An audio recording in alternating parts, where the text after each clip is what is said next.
ఓం gram దత్తాత్రేయాయ నమ. హరే రామ రామ రామ హరే హరే. హరే కృష్ణ కృష్ణ కృష్ణ హరే హరే. దూర్వాస మహాముని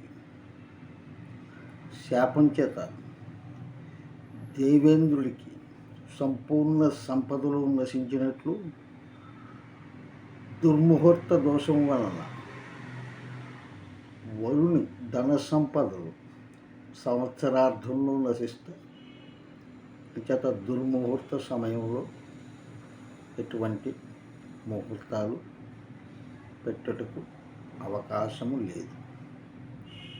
దుర్ముహూర్త సమయం కూడా కలవకుండా చూసుకోవడం చాలా మంచిది అని నా వ్యక్తిగతమైన అభిప్రాయం.